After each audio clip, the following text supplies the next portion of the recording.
Téléspectateurs, bonsoir. Un plaisir de vous retrouver pour cette édition de nouvelles. Le gouvernement est essoufflé et il est nécessaire pour le président Jovenel Moïse d'y ajouter du sang neuf. Constat du président du Sénat qui prévient que le Parlement se trouvera dans l'obligation de sanctionner certains ministres si le gouvernement n'est pas remanié bientôt.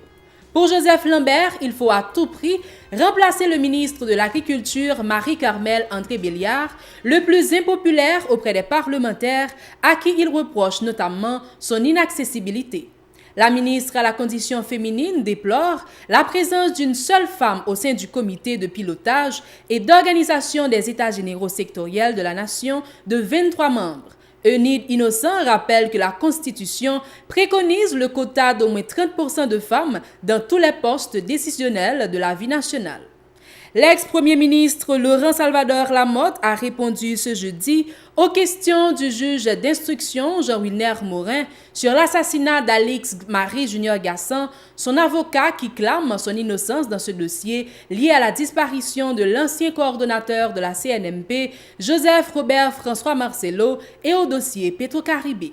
Les activités semblent loin de reprendre normalement à l'OAV-Cité. Les employés qui en sont à leur 7e journée de grève exigent le départ des membres du comité de restructuration technique dirigeant l'institution actuellement. Voici donc les différents titres qui vous seront développés. Restez branchés, nous vous revenons dans un instant.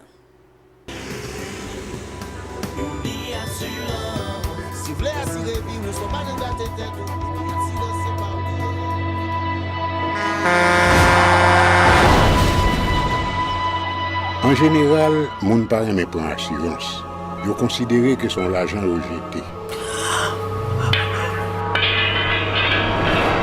Et pourtant, l'argent assurance te doué dans budget ou à côté l'argent caille avec l'argent manger. Li là pour les deux traverser un mauvais pas. Gardez tout à côté. Ou ouais comment gros problème qu'on entre sur moun sans attendre. Mandez Dieu pardon, ça qu'arrive au tout. Une assurance dit ou précaution pas capon. Les malheurs arrivés, les faux amis flair à saison a fait comme si on pas de jambe connaît.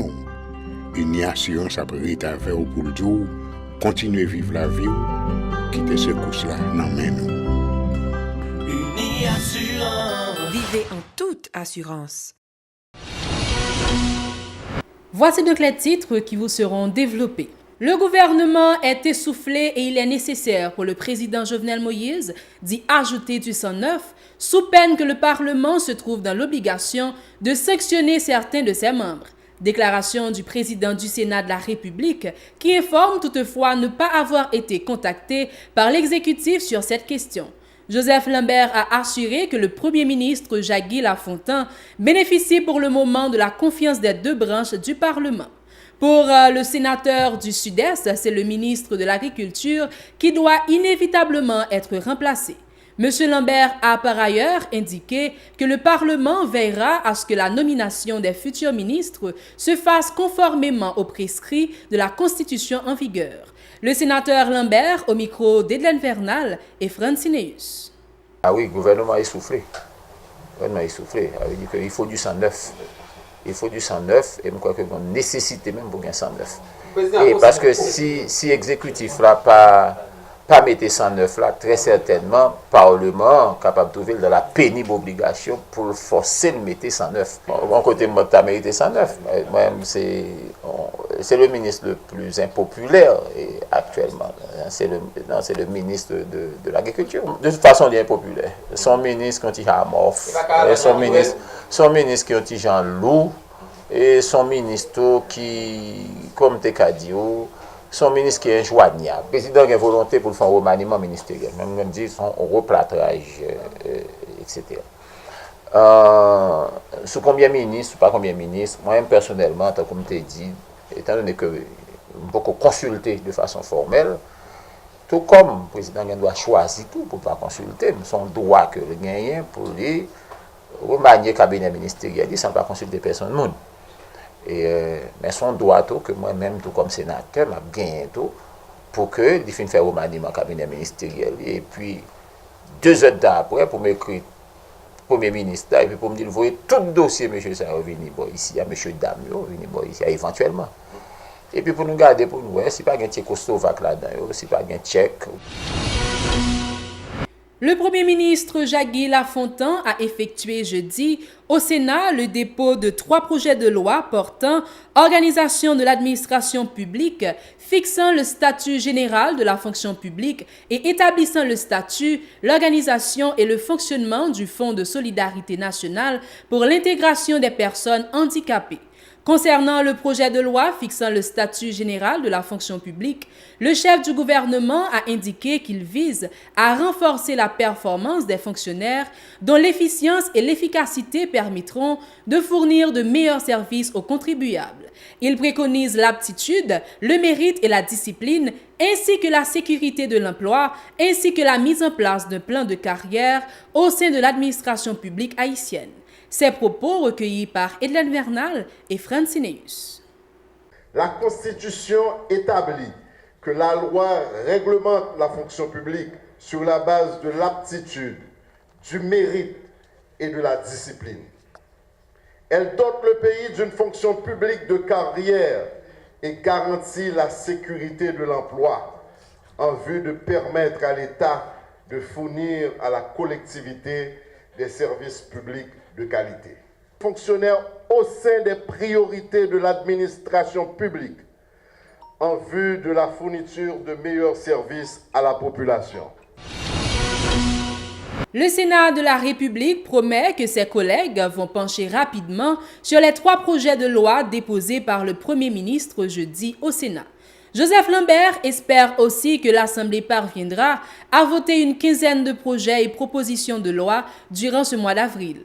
L'élu du Sud-Est en a profité pour dresser le bilan des lois votées depuis la reprise normale des séances au Grand Corps il y a 2 semaines, dont l'important sur l'amendement du Code du commerce en ses articles 1 et 2 qui vient faciliter l'investissement étranger en Haïti et l'enregistrement des commerçants.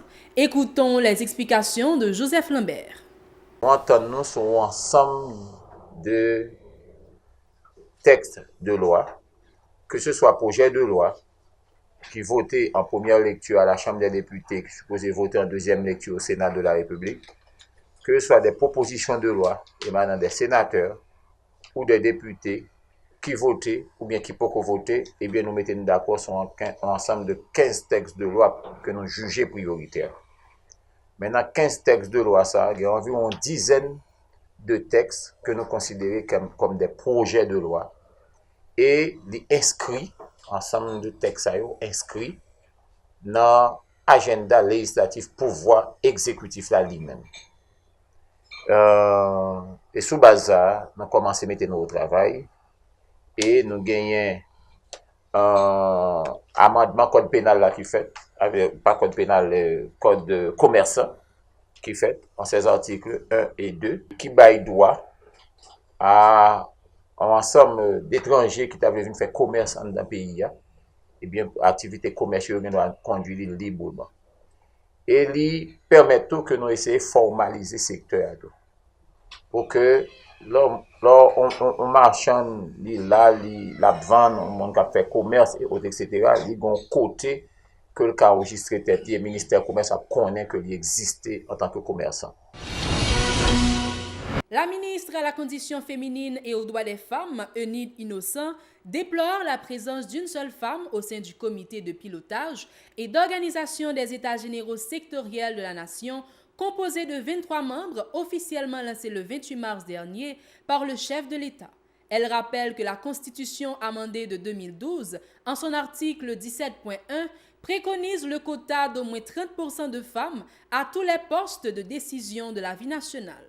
La titulaire est également en grogne contre le président Jovenel Moïse pour n'avoir entamé aucun dialogue autour de la formation du dit comité. Ces propos au micro de Nancy Constant et David Mercius. En fait, nous dit que c'est dommage, parce que pas de consultation qui était faite, nous dit que c'est dommage, parce que les clairement dit, clairement établi, dans tout espace côté décision à prendre, il faut que des femmes présentes. C'est dommage, nous ne pouvons pas demander refaire, mais nous dit que prochaine fois, il faut que ça corrige, parce que ce n'est pas possible. L'ex-premier ministre haïtien Laurent Salvador Lamotte a répondu ce jeudi à l'invitation du juge d'instruction Jean-Wilner Morin dans le cadre de l'enquête ouverte sur l'assassinat d'Alix-Marie Junior Gassan. L'ancien chef de la primature, qui ne voulait pas faire de déclaration dans la presse, était toutefois accompagné de son avocat, Maître Mario Delcy. L'homme de loi a clamé l'innocence de son client dans ce dossier lié à la disparition de l'ancien coordonnateur de la CNMP, Joseph Robert François Marcelo, et au dossier Petro-Caribé. Les déclarations de Mario Delcy recueillies par Mario Sylvain et David Mercius. D'instruction matin et répondre à toute question magistrat instructeur là Jean-Wilner Morin. Et nous comprenons que il était vraiment important pour que M. Laurent Lamotte, qui est ancien Premier ministre, ancien ministre Affaires étrangères et ancien ministre Planification, lui répondre à la question juge là. Mais nous comprenons que l'instruction est secrète, nous ne sommes pas capables de révéler nous qui ça qui était discuté en dedans. Bon, c'était public, c'est dans le cadre dossier assassinat Alix-Marie Junior Gassan. Nous tendons en pile bagaille qui a parlé au niveau de la presse. Nous avons fait nous connaître, nous avons fait ça clair pour toute population, pour toute la presse qu'il a, que M. Laurent Lamotte n'a pas rien à ouais, ni de près, ni de loin, dans la question l'an mort Alix-Marie Junior Gassan. Mais ça qui est clair pour nous, nous avons dit que Laurent Lamotte, en plus, on a parlé de Petro-Caribé, nous pas qu'on a fait Petro-Caribé que n'a pas nous même dit Laurent Lamotte, lui commencé à gérer fonds Petro-Caribé en août à partir du mois d'août 2012. Ça il doit être clair et nous apprenons que monde qui mourit il va mourir depuis le mois de février. C'est 6 mois après que M. Laurent Lamotte lui commencé à gérer fonds Petro-Caribé. Le collectif De Dimension, regroupement de photographes, graphistes, cinéastes et vidéographes, l'Union nationale des journalistes photographes haïtiens et le forum Média Info Plus exigent les résultats définitifs de l'enquête enclenchée par les responsables de la direction centrale de la police judiciaire des CPJ autour de la disparition du journaliste photographe indépendant Vladimir Le Gagneur depuis le 14 mars dernier. En conférence de presse jeudi, Dumas Masson du K2D et Augustin Jean-Berquinze de Média Info Plus ont confirmé la tenue d'une rencontre entre l'épousé du disparu et les responsables de la DCPJ au début de cette semaine. Écoutons leur déclaration au micro de Mario Sylvain et David Mercius. Ça semblé que c'est 15 jours après, ils ont fait premier descente des lieux dans Grand Ravine pour aller regarder qui s'acrivait. Photojournaliste là qui était disparu alors que vous été informé tout de suite après disparition ça.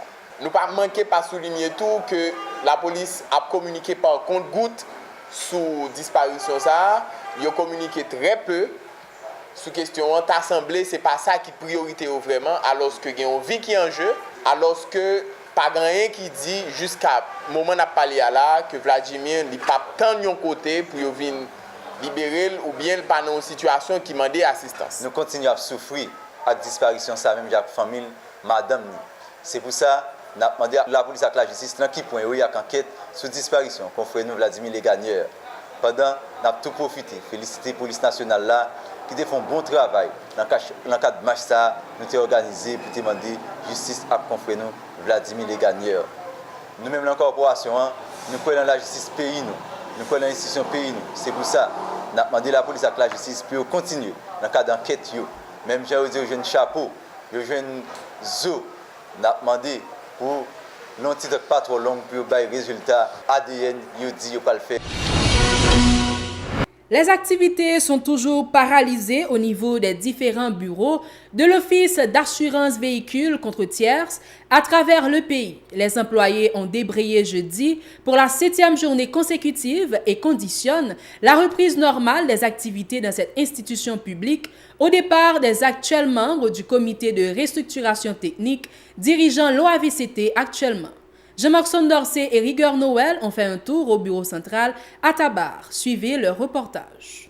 Selon les grévistes, les membres de la commission de restructuration ne cessent de leur tenir la dragée haute depuis leur installation à la tête de l'Office d'assurance véhicule contre tiers ou AVCT. Ils se disent révoltés par les récentes déclarations des commissaires consistant à soumettre à l'administration un nouveau dossier contenant notamment une lettre de référence. Dépendamment de son mentor, un employé peut être renvoyé ou non de l'OAVCT, dénoncent les protestataires. Ils ont demandé une lettre de référence obligatoire, une lettre de recommandation obligatoire, acte de mariage, acte de divorce, et puis photos récentes, extraits des archives, matricule fiscale et la trier. Vous trouvez ça dur? Dehors, mettez-nous. Quand que vous mettez dehors, dans la boîte là, que son boîte vend, qui va qui j'ai plus haut débris monde, chaque seconde, à chaque heure, ils vont 17 lettres, 34 lettres. Ils vont 100 en gouttes. Pour les contestataires, il n'y a pas de doute. Ce train de mesures entre dans le cadre du projet du gouvernement visant à privatiser l'OAVCT. Moi, plus sûr que les basé dans le cadre de privatisation pour déblayer les boîtes là.